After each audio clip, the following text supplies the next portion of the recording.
Broadcasting live from the Business RadioX studios in Nashville, it's time for Nashville Business Radio. Now, here's your host. And hello again, everyone. Welcome to another edition of Nashville Business Radio. I'm John Ray, and folks, we've got a great guest today. I've been looking forward to this one. Dr. Jeff Cornwall is with us, and he's the Jack C. Massey Chair and Professor of Entrepreneurship at Belmont University. Dr. Cornwall, welcome. Thank you. So happy to be here and appreciate you inviting me on. Yeah, it's great to have you, and you are well known in Nashville, among entrepreneurs in Nashville. But for those few that don't know you, maybe you can introduce yourself. Sure. So I've been in Nashville for 18 years. I came here to help Belmont get into the whole world of entrepreneurship education, which I've been dabbling in on and off since the mid-'80s. My career has been one of kind of in and out of academics and in and out of being an entrepreneur. I've not spent an entire career in either, but in both worlds, everything I focus on is on entrepreneurs and small business owners. So I've been a healthcare entrepreneur. I was involved in family businesses. I've done a lot of other startups, and I've spent a couple different stints in between helping entrepreneurs through my university positions. Let's talk about the state of entrepreneurship education these days, and maybe the demand. What does it look like from your perspective in terms of young people and their interest in an entrepreneurship education? So it certainly is something I've seen grow. When I first got into wanting to teach entrepreneurship in the 80s, it was something that most business schools did not like. It was considered contrary to their mission, and actually I faced a lot of hostility from a lot of traditional business faculty because they were there to train tomorrow's corporate leaders, not, as sometimes they refer to us as preparing merchants. And so one of the reasons I left higher ed in the 80s was just because of the frustration with that. There was a little bit of interest in it from students, but not widespread, and very little support from the university. So I thought, okay, teaching is fun. I enjoy it, but it was frustrating. So I never thought I'd come back. And then after we had an exit from our healthcare business, I noticed that there were entrepreneurship programs popping up everywhere. This would have been in the 90s. And what had happened is we had that transformation in our economy that happened in the 80s and 90s, where we went from the old manufacturing world to kind of what became next, which ended up being tech. And because of that, there was a resurgence in interest and opportunity for entrepreneurs. And so I ended up deciding I was going to go back into academics and become part of that whole journey.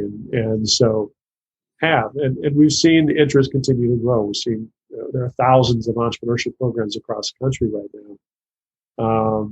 And so I would say that we've seen a very steady growth. We saw a big spike in interest about 10 years ago with the millennials coming in.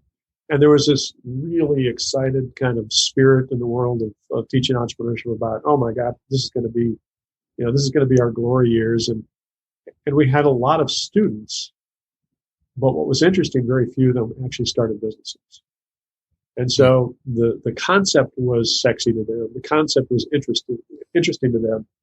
But the reality of it didn't fit that generation really well. And so we actually saw lower startup rates coming out of college for the millennials than we saw with Generation X, which was a complete mind blow to all of us. There's a lot of reasons for that. I think some of it is cultural. I don't think that the students really understood what it was to be an entrepreneur. I think they thought it was easy and kind of cool, and I'm independent. I don't have to work for anybody. And as you know, the reality of being an entrepreneur is it's hard. It's tough. And I think many of them were prepared for that. I think many of them didn't understand failure because they had protected from failure. And so when they started to recognize that this came with risk, and failure was one of those risks, that they ran away in large numbers from pursuing it. And I think the other thing is a student debt load. That's a practical reason. They're coming out of college with what's the equivalent of a small mortgage in terms of debt, and it makes it difficult to be an entrepreneur. So, we saw this big surge, and then it didn't materialize. What we're seeing with the generation now is probably a steady level of interest, at least as much as we had before. And I'm starting to sense that this generation, Gen Z, for lack of a better name, seems to be a little more pragmatic about it. Still facing some of the same challenges the previous generation did, but we're seeing them a little bit more pragmatic about it. And this fall in particular, we've seen a huge spike in interest across the country in entrepreneurship. I think the pandemic kind of put everybody kind of on pause last year. And while our enrollments were good at our school, many of the students were kind of hedging their bet. They weren't sure what they were going to do. Now we've seen a huge number of students coming in this fall saying they want to be entrepreneurship makers. So it's a healthy field. It's a robust field. It's an evolving field. We're still trying to figure out exactly what it means to teach entrepreneurship. We've been doing it for a few decades, but like any knowledge base, it takes a while to kind of learn what we need to do and how we need to teach it. Yeah, you anticipated my next question, which is, and dare I ask you, who've really been a pioneer in this, can entrepreneurship really be taught? Maybe the way to ask the question is, what have you learned about what can be taught over the years, and what can you only learn by getting your knees skinned out there in the entrepreneurship world? Yeah, and it's a fair question, and I think what I have learned over the years is that we made a big mistake as a collective group of educators 20 years ago. We viewed our job as almost evangelical, that we were trying to convert people and get them to understand there's another path in life. And I see this internationally. I do a lot of work with international education stuff, and I see in cultures like in much of Western Europe, where much of entrepreneurship education is still trying to convince them that they can be entrepreneurs. And I think that's a mistake. I think because there's so many complications to being an entrepreneur, the last thing in the world I want to do is push somebody into something that ends up not being right for them.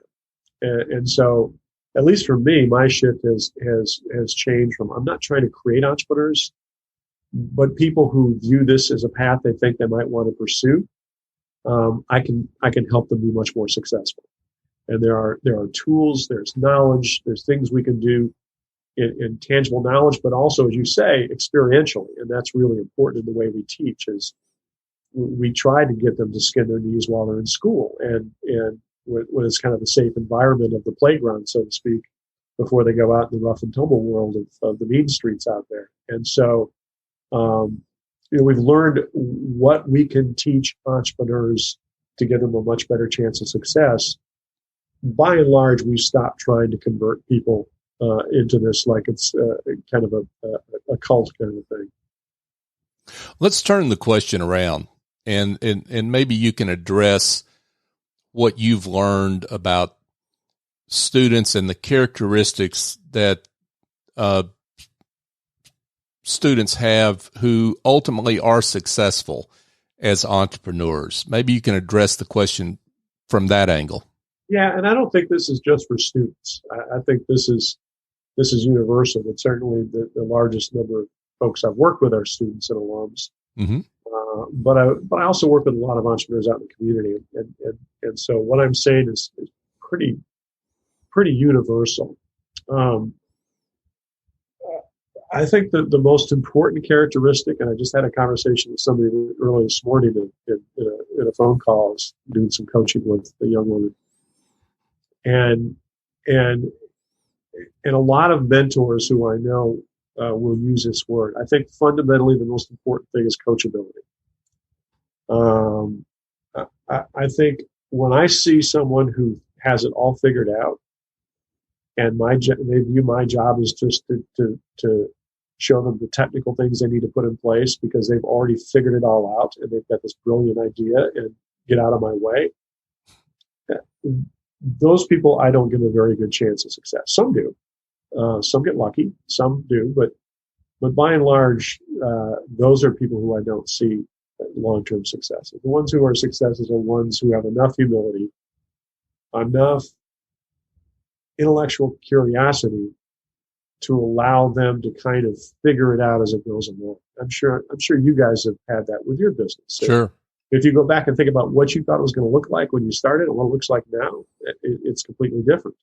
I started an educational content business with my family, my wife, my son, and my daughter, based off of my blogging work. I was an early blogger. I did some video work, and one night over dinner, my kids who are in their 30s said, "Why don't we try to monetize this? You do all this work." And for me, it was sort of like this little inventor's shed in the backyard where I could tinker with stuff. And for me, it was technology. And I said, okay, let's play around with it. So we came up with sort of this business model we thought would work. And almost everything about it was wrong. And that was a little disconcerting to my kids. But I said, no, this is the process. We start, we put a stake in the ground. We think this is right. And then the market teaches us. And if we're humble enough to listen to the market, if we're humble enough to admit we didn't have everything figured out, the market will generally lead us to where they need us to be if there is an opportunity there. And we found there was, and it's been a fun journey to go through with my kids. And so I look for that. I look for that coachability. I look for that humility. I look for a real diligent work ethic. It's hard work to be an entrepreneur and be successful. I look for people who are persistent. I think persistence is something we don't talk a lot about anymore, but boy, is that important as an entrepreneur because it does take some time. So those are the traits I look for. And what's interesting is those can manifest themselves in all kinds of personalities. There is not an entrepreneurial personality. I'm somewhat of an introvert, and I've had a lot of success as an entrepreneur. Some people think you got to be an extrovert to be an entrepreneur. I don't think that's true. I think personality really has very little to do with success, except in terms of character and things like work ethic. But in terms of the kind of person you are, it has very little to do with it. And there's also a amount of while humility, that makes a lot of sense. The ability to change when a change is called for, you have to have enough confidence in yourself not to get devastated by that, right? Yeah. Yeah. Oh, yeah. Yeah. I mean, yes. And I don't, by humility, I don't mean they're a milquetoast. Sure. Or, I think, I think that's a different dimension. I think you can be self-confident that you can do something. But being successful takes a lot of practice, takes a lot of experimentation, a lot of work. We're taping this the day after Phil Mickelson won the PGA at the age of almost 51 years old. And what he talked about as a reason that he was successful was hard work, persistence, learning and adapting his game to his new, and doing things that he never thought of trying before. And those are all the kinds of characteristics I'm talking about. Is he confident? Hell yes. Mm-hmm. And yes, you need that. But to me, that's a different dimension than arrogance versus humility. Mm. Confidence is a healthy thing. Arrogance is a destructive thing. Folks, we're here chatting with Dr. Jeff Cornwall, and Dr. Cornwall is the Jack C. Massey Chair and Professor of Entrepreneurship at Belmont University. Let's talk a little bit about opportunities that you see for entrepreneurship and how those have been affected by the pandemic and now whatever we're calling this post-pandemic period, new normal or whatever the new term is, right? Yeah. It's a fascinating time for somebody like me because I'm seeing opportunity everywhere. What creates opportunity is disruption and change. And my goodness, have we had a lot of disruption and change, and that's leading to a lot of really interesting experimentation. One of the things that people who observe entrepreneurship from the outside, it's all failure or success, and they don't understand that it takes hundreds and thousands of entrepreneurs tackling a disruption in the market to eventually kind of figure out what the next phase looks like. It's not this one pioneer who goes, "I got this." Steve Jobs and Wozniak, they weren't the only people trying to figure out these little machines. There were thousands of people doing experiments, and in fact, most people thought Apple was going to be one of the early failures because they had such a silly business model. They made these computers and were giving them away to the schools. It's kind of like, how do you make money doing that? And everybody was focused on companies like Wang and other companies that everybody assumed were going to be the winners. Well, the interesting thing about times of disruption like this is we don't know who the winners are until it's over, and it's often a surprise. And so right now, for me, what's interesting is this is an unprecedented time of disruption. Some of it is kind of forced and created, and some of it is just happened. But we've never seen this kind of disruption, and so I'm seeing a lot of entrepreneurs go out and try to figure things out right now. It's a fun time. It's an exciting time. I think on the other side of this, however, is entrepreneurs are facing a difficult challenge in that one of the fundamental drivers of entrepreneurship is free market. And there's a lot of cultural questioning of the ethics and even desirability of a market-based economy. And so to me, there's a lot of uncertainty for entrepreneurs in terms of that side of things. And so we'll have to see how those things play out. But this is a kid in a candy store time for most entrepreneurs just because there's so much going on. But I'm worried about our economic and cultural support for what they do. And if that starts to wax and wane, you're going to see people get a little discouraged from that. One of the interesting things I used to do was one of the trips I used to take with students once in a while that I love to do was I'd take them over to Eastern Europe. And most of these were entrepreneurship students, and we would travel to the different countries of Eastern Europe that had been under Soviet Union domination. And they were blown away by how different each country was in terms of what happened. It was complete disruption, which created lots of opportunities for entrepreneurs. And you'd see countries like Poland where it was just flourishing, and then you'd see countries like Hungary where it was going nowhere. And it was fascinating to see, and a lot of what was making it either flourish or kind of just wither on the vine was this combination of economic policy and economic perspective and cultural perspective on all of this. Poland was very supportive and celebrated entrepreneurs and small business owners and got out of their way and helped them. And other cultures, other countries, there was a lot of residual Soviet kind of thinking in those countries, and it didn't flourish.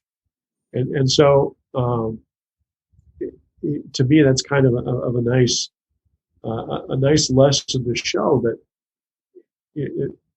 nothing's guaranteed. Just because there's disruption, there's opportunity, doesn't mean, okay, entrepreneurs are going to do great. We need help. We need a system that allows us to do what we're going to do. And the more we get in the way of that, as a culture, as public policy, the more that discourages people from being entrepreneurs. So my outlook is kind of mixed right now. If we can stay out of the way of these entrepreneurs and let them have that autonomy and freedom, I think we can enter an amazingly exciting time in the 2020s and 2030s. But nothing's guaranteed. Let's talk about maybe a little bit of geography. Now, Nashville's obviously been a hotbed for entrepreneurs. Yet, as we were talking before we came on the air, geography for everyone has expanded in terms of maybe the customers thereafter, how they do business, what have you. So talk about, the Nashville scene for entrepreneurs, that ecosystem, and maybe how geography might change that in some way, that's an interesting way to look at this. And I think you're right. I think, in years past, a lot of startups were very geographically dependent and tied. I think what we've learned, and we've talked about this some during the interview and some before we got in the air, how we do our work has changed. And so I think right now a lot of the draw of Nashville is not because necessarily we have this critical mass in a certain industry, like we saw in Silicon Valley. What was making Nashville kind of a hotbed is it's a great place to live, and it has a very positive pro-business, pro-entrepreneurship culture and environment. There's a lot of support for entrepreneurs here. There's a big community of entrepreneurs who are very, very supportive of one another and really do act like a community. We call things communities sometimes that aren't, but it really is here. And so I think, to me, that's what makes this such a hotbed right now is more about the attractiveness of this as a place to live, and the attractiveness of this as a place in terms of the ability to start a business. Is it a great market where there's so much here that you can come here and survive on just this market? No more here than anywhere else. And to me, that actually makes it easier. For example, going back to Eastern Europe again, one of the things that would blow my students away is they're going, my God, these little tiny businesses, 80% of their market is outside of their country.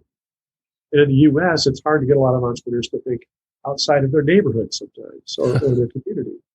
And so, to some degree, I think out of necessity, places like Eastern Europe, and I saw this a lot in South America, were ahead out of necessity. They had to look to other markets because there wasn't enough there to make it work.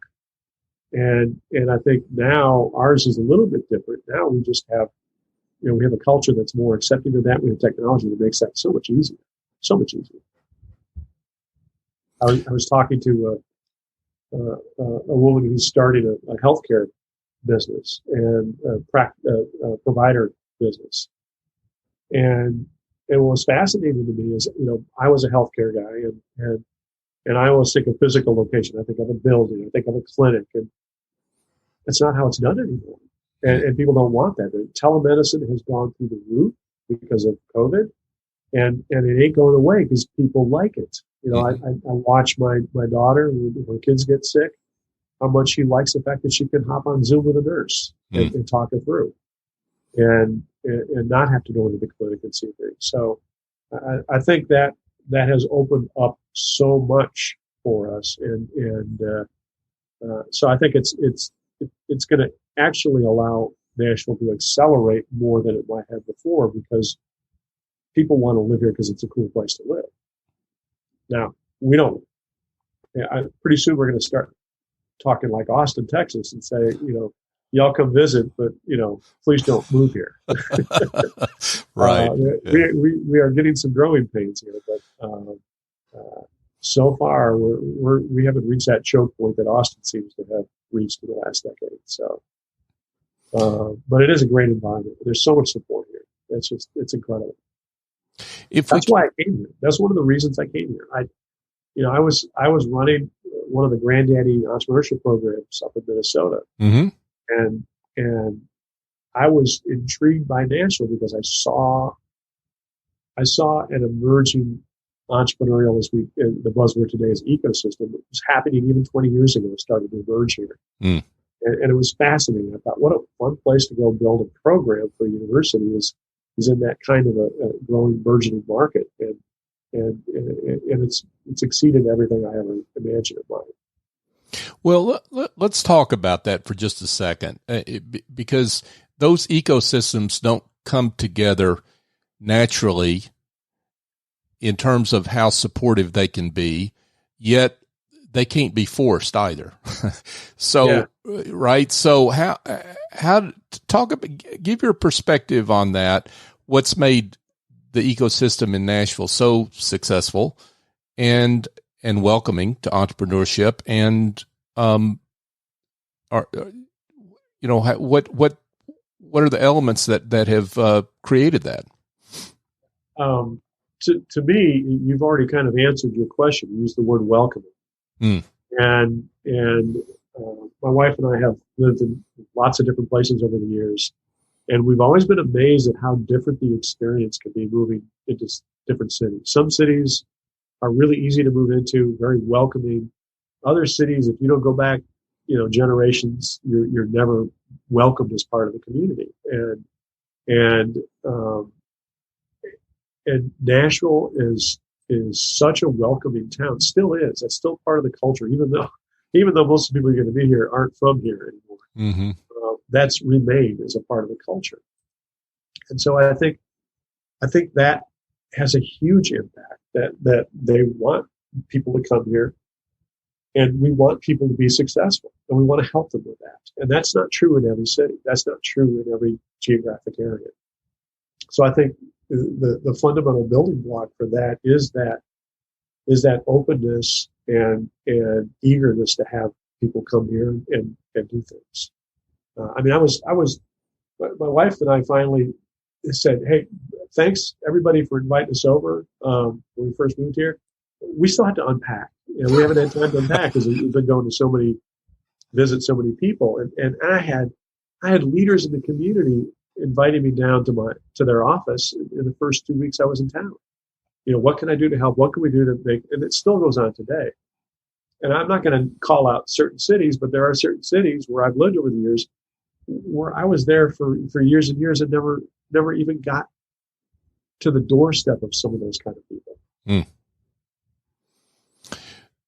So you mentioned leaders. That kind of brings business leaders. That kind of brings corporations in, and I want to get to the whole issue of corporations becoming entrepreneurial. There's a lot of talk about wanting to get more entrepreneurial, and I guess creating entrepreneurial islands within the corporate, should we say desert or something? I don't know but maybe that's overstating it. So, not much. Yeah, but, and I guess particularly when we're talking about today, talent acquisition seems to be such a big buzzword and problem for corporations. So how do you create those entrepreneurial islands, particularly when talent acquisition is such an issue? Yeah, but it goes way beyond talent acquisition. That was kind of, I've been dabbling in this whole world of what we used to call entrepreneurship, and then it was called corporate entrepreneurship, and then organizational entrepreneurship, going back into the 80s. Mm-hmm. And I think I'm one of those entrepreneurs that always has that sort of almost unhealthy optimism that we can fix things and change things if we try. And and what I've learned over the years, and I did a lot of research on this, I did a lot of consulting in this area, is it's you can acquire all the talent in the world, but if the environment in which those people operate is not conducive to them doing entrepreneurial kinds of things, they're going to be miserable. They're going to leave, and there's tons of data that shows that. And the problem is there's so many elements to it. It's the culture of the organization, it's the systems of the organization, the reward systems, the employment systems. It's all the things that we build to make a corporation efficient tend to be things that make it very difficult to be different and try different things, and that's what entrepreneurs are there to do. And so we've tried to do things like skunk works and things like that, and it's sort of like my attempt at a vegetable garden every year. It starts out great, and I'm going, we're going to have all these wonderful vegetables, and for whatever reason, I don't have the best green thumb. Come about July or August, it just kind of withers on the vine. I don't have that knack. And you see the same thing happen with these entrepreneurs. I got sucked into a project about 2 years ago before the pandemic, where we were going to go in and kind of create this incubator system for corporations to bring people in, get these new things going, and then they can move them back into the organization. And I got into it a little bit, and I went, this is the same problem we faced every time. It's either going to need to spin out and never go back, or it's going to go back and it's going to be crushed. And unfortunately, once a corporation loses that entrepreneurial nature to it, it's really hard to get it back. And if you think about it, it makes sense, because it's really hard to change culture. Think about, we know that certain corporations have certain cultures, and those things have been there forever, and it's really hard to change it. And so, as lucrative as it was a few times in my life to be working with large corporations that wanted to learn what we did and help them, when it came down to, I said, okay, yes, but you have to change how you do everything. They went, well, we can't do that. Okay, I know you can't do that. There was a large privately owned bank system up in the upper Midwest that I did a big project with. And the first year, I was working with the executive leadership team. That the other part of my engagement was to train bankers to be entrepreneurial. So part of this is I went and they had this big convention of all the bank presidents. There's hundreds of them there. And I gave one of my, rah-rah kind of entrepreneur thinking kind of speeches, and they were all excited, and it was great. And then, then I went back and started working with the corporate folks, and they said, well, no, we can't change this. We can't change that. No, we're going to want to sell this bank in a few years. We need these systems so they can roll into this big banking system. And so I stayed engaged with them. They had me come back to the convention the next year. I did another rah-rah kind of speech, and it was crickets. Oh, dear. All those bankers just glaring at me. And a couple of them who I'd gotten to know from the side said, yeah, thanks. You got us all stirred up. We tried a few of the things you told us to do, and we got, some got fired, and most of us got in trouble that did that. The organization just wouldn't accept what they were asking for. Because they don't know what they're asking for, I guess, right? So, yeah. Right. So let's talk about maybe have you look ahead. What do you see for the future of higher ed education as it relates to entrepreneurship? What's that going to look like over the next 10 years, particularly post-pandemic? So sort of a caveat here. I'm a lousy predictor. That's never stopped anybody else, Dr. Cornwall. So, so you might as well just forge ahead. But that being said, I do see some trends, and one of the interesting trends to me is I think we're going to see a real potentially. I think we're going to see a real transition in higher education. I think we're starting to see this already. We're seeing tech companies no longer recruit colleges, a lot of them. Google, into it. Some of these large tech companies say, no, we're going to get these bright kids out of high school, and we'll have this academy, this boot camp, and we're going to train them because we can get them at a better price, and we can get them looking like we want them to look quicker. And so that's been going on for several years. And there's been talk of all places in the accounting industry. There's been some talk, some rumblings in the large accounting firms that they get these kids who come out and they basically have a 5-year higher education program to get their CPA. They have to do more hours than most colleges require. So a lot of them get a master's degree on top of the undergrad degree. And they said, they spend the first year or two re-educating and training these folks.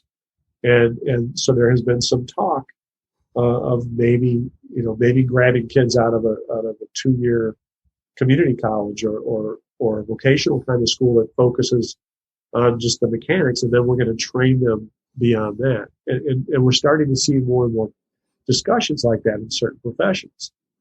Some professions, it makes total sense to do them within a university. Teachers is a good is a good example. I think med schools, I think it's too ingrained in that system to change that anytime soon. But others, I think we're going to see some decoupling from higher ed.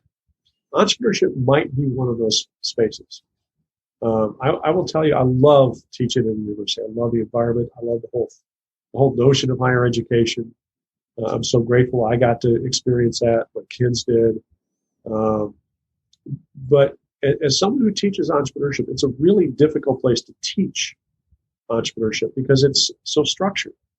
I had these little 14-week lockstep kinds of things. And as you said, entrepreneurship is so much a process of getting out and skinning your knees and learning as you go.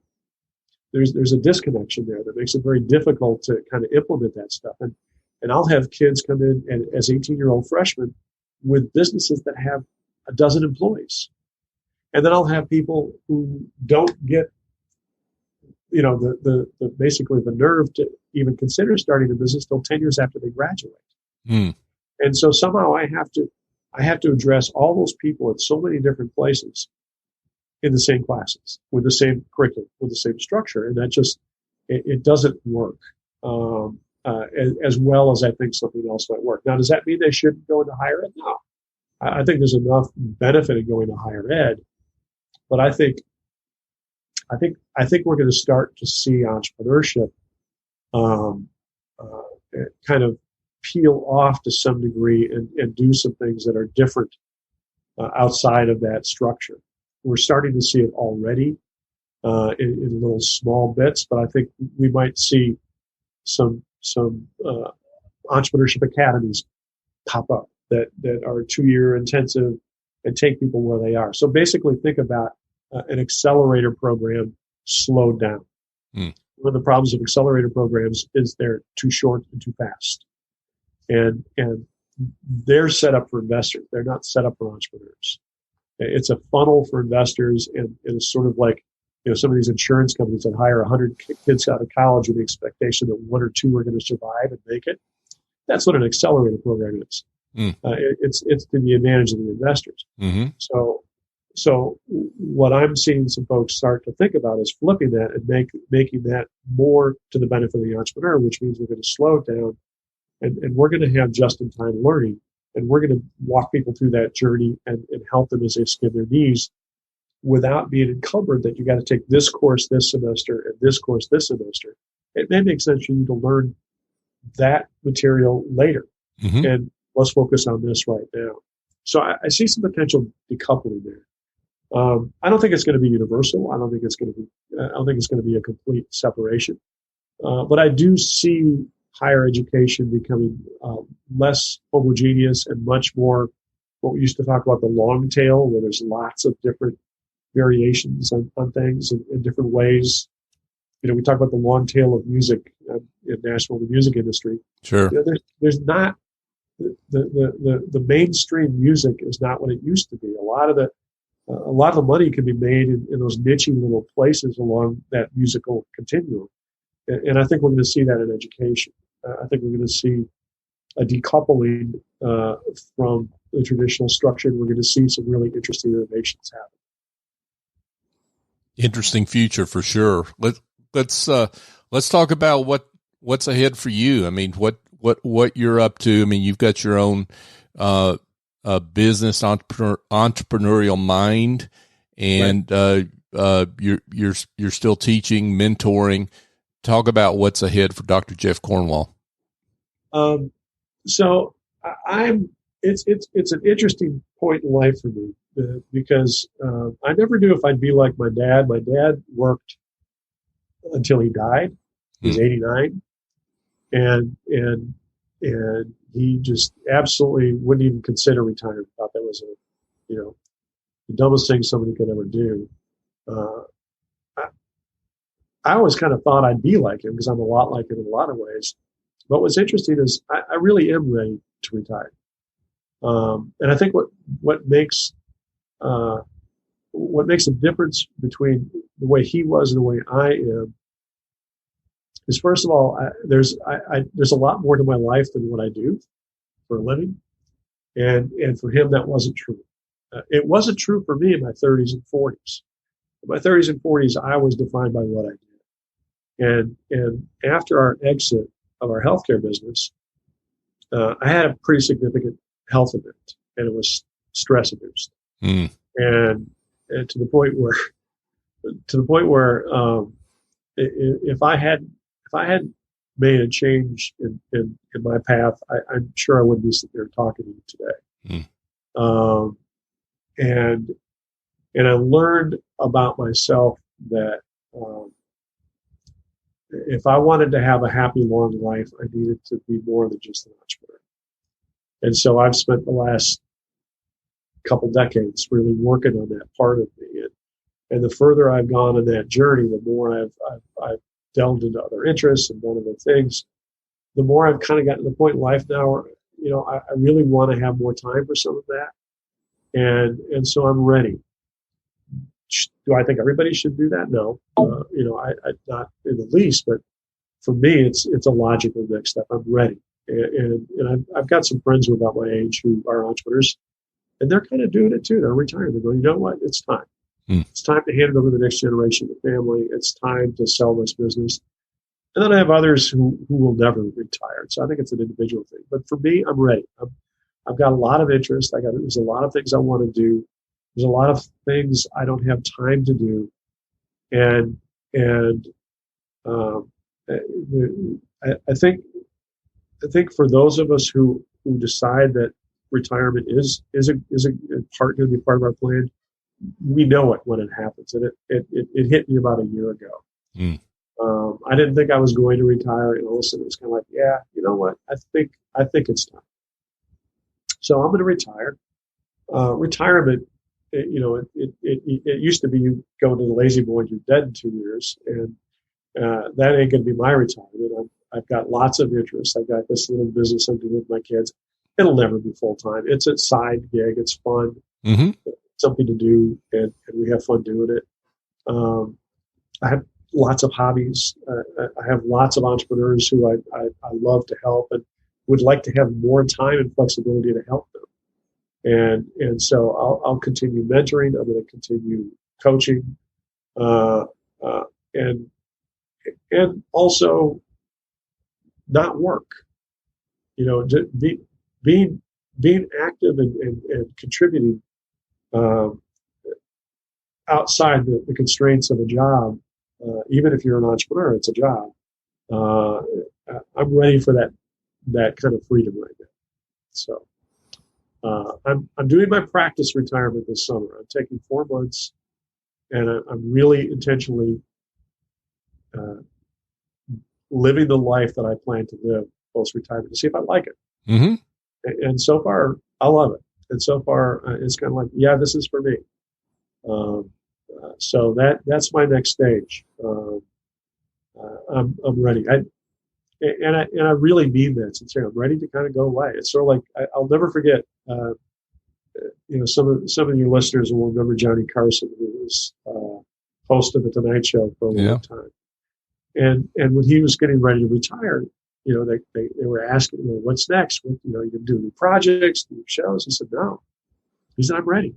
He said, I want to play my drums. I want to walk on the beach. I want to hang out. I want to, be with my kids and my grandkids. And that's what I'm ready for. And that's kind of where I am. This has been great, Dr. Cornwall. The one disconcerting part of it is you made a reference to Wang Labs and Johnny Carson, and I knew both of them. So that dates both of us. So thank you for that. Seriously, this has been great, and been a great pleasure. And hopefully we can check in with you again sometime in the near future and catch up with what you're working on. So I would love to do that. Yeah. Thank you for that. Now, in the meantime, though, for those that would like to be in touch in some way and maybe connect with you, tell them how they can do that. Probably the best way is I do have a blog site, and I have spurts of lots of activity on that site, but there's a lot of material there, and that's kind of the best conduit. It's a simple one to remember. It's drjeffcornwall.com. And that's usually the best way to kind of connect with me. And there's ways you can interact with me through that. So drjeffcornwall.com. Awesome. Dr. Jeff Cornwall, Jack Massey Chair, Professor of Entrepreneurship at Belmont University. It's been a pleasure. Thanks so much for coming on. Appreciate it. Yeah, thank you. Folks, just a quick reminder that you can find the show Nashville Business Radio on all the major podcast apps. Nashville Business Radio is the search term. A couple requests. If you would go find the show and subscribe, we would love that. If you would go subscribe and bold request, give us a 5-star review. And I'm not asking for me. I'm not asking for Business RadioX. I'm asking for our guest, great business leaders and entrepreneurs that deserve to be found, and that's what we here exist to do, is help them get found, as we're the voice of business for just such folks. So if you could help us with that, we would greatly appreciate it. If you'd like to get in touch with me directly, you can email me, jray@businessradiox.com, and we'd love to hear from you. So and also our show, before I get away, our show archive, you can find it at NashvilleBusinessRadioX.com, archive of all our shows there as well. So for my guest, Dr. Jeff Cornwall, I'm John Ray. Join us next time here on Nashville Business Radio.